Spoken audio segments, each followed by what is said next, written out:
Welcome back to Sacred Conversations where faith and identity meet. I'm your host, Drew. And if you're new here, I want to invite you to like, share, and subscribe because each week we create space to have honest, sacred dialogue about faith, identity, and the journey of healing.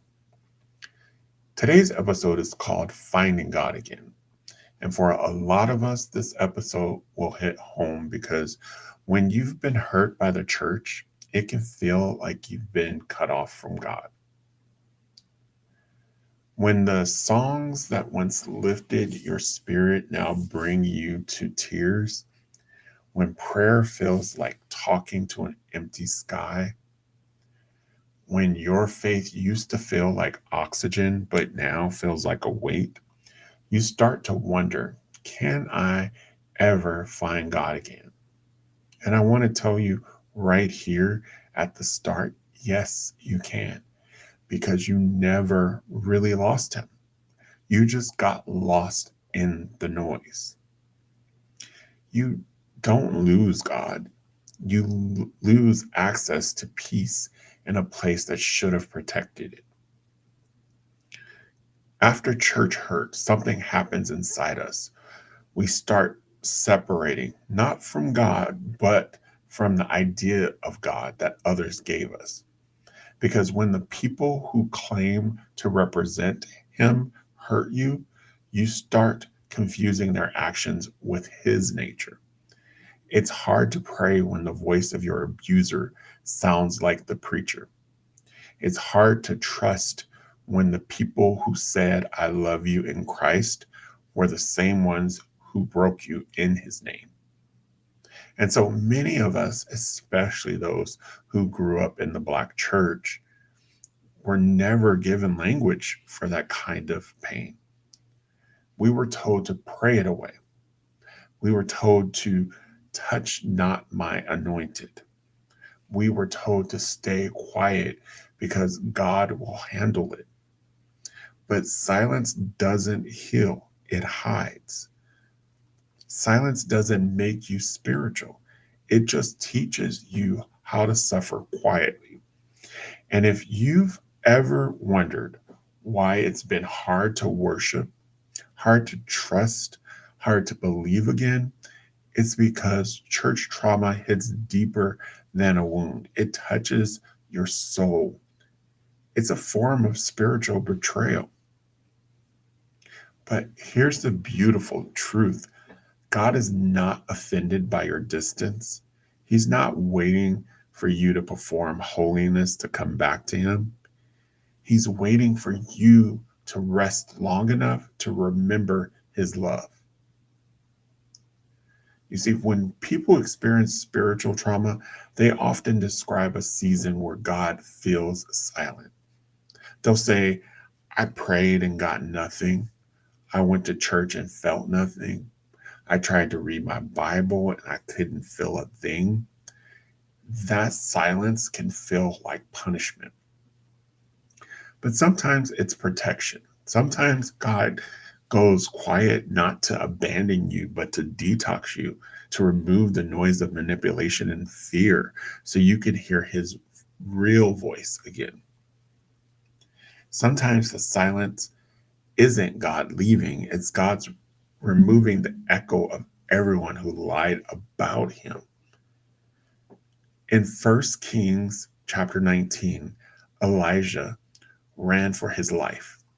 He was tired, burnt out, and ready to die.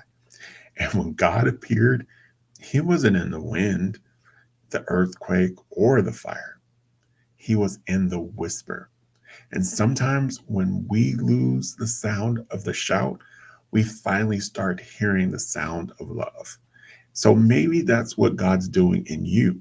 You're not being punished, you're being recalibrated. You see, God didn't leave the church, He left the chaos. So let's talk about what it means to find God again in new ways, in quiet spaces, in the everyday, because sometimes we keep looking for Him in the same stained glass windows when He's waiting for us in the sunrise. When you can't go back to the building, God will start meeting you in the breeze, in the laughter of your child, in the rhythm of your breath. I've found God in nature, on walks, looking at the sky, the clouds, the way the trees still grow toward the light even after storms break their branches. I found him in music, songs that bypass my intellect and go straight to my spirit. I found him in art, poetry, and conversations like this one. God is not confined to four walls. He's just too big for our boxes and too present for our rules. And maybe for you, God shows up in the small moments, the peace you feel when you water your plants, the way your heartbeat slows when you watch the sunset. That random text from a friend that says, "Hey, I was thinking about you," that's not a coincidence. That's God saying, "I'm still here."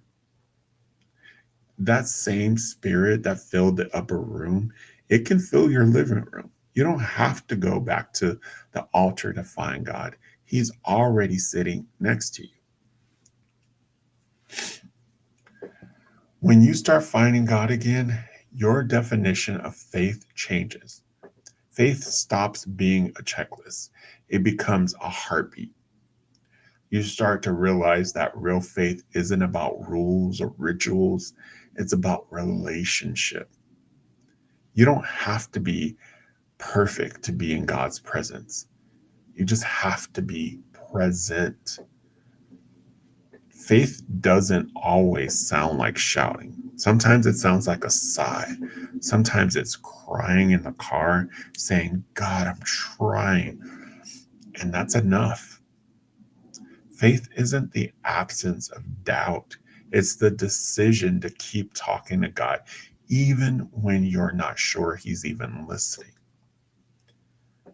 For queer believers, this truth is vital because many of us were told our faith was invalid.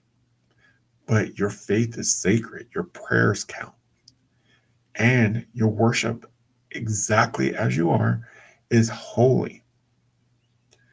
When you rebuild faith from the ground up, you start seeing that the foundation was always love. God never asked for your perfection, He just asked for your presence. So, how do we actually rebuild our relationship with God? Well, one, you need to relearn who God is. Read the stories of Jesus again, not through the lens of judgment, but through the lens of compassion. Notice how He never, and when I say never, He never turned away the outcasts. He never shamed the sinner. He just loved. And then you need to redefine prayer. Your prayer doesn't have to sound churchy and all spiritual. It can sound like a conversation like, "God, I don't even know what to say today, but I'm here." God understands every language, even your silence. Thirdly, embrace creativity as communion. If you write, paint, dance, or cook, that can become worship. Every act of creation reflects the creator. Then seek community, not crowds. Find people who reflect God's love, not just talk about it. You see, healing happens in spaces where you are seen and safe. And then you need to practice stillness. You see, stillness is not emptiness, it's space for God to speak. And then remember, reconciliation is not about rushing. God doesn't need your speed, He desires your sincerity. If your theology makes you fear God more than you feel His love, it's time for a new theology. So, as we close, I want you to breathe, inhale that same breath God gave you, exhale The fear that told you he left, I don't believe you ever really lost God. I believe you're rediscovering him in a pure form, in the way you care for others, in the way you forgive, in the way you forgive yourself, in the way you keep showing up even after everything that's happened. You didn't walk away from God. You walked away from the noise that kept you from hearing him. So, as you move into this week, ask yourself two questions. One, where is God already meeting me in small, unexpected ways? And then two, what would it look like to nurture that relationship intentionally again? I look forward to hearing your responses in the comments. I also look forward to seeing them via email. The email is listed below. Go ahead and send your responses there.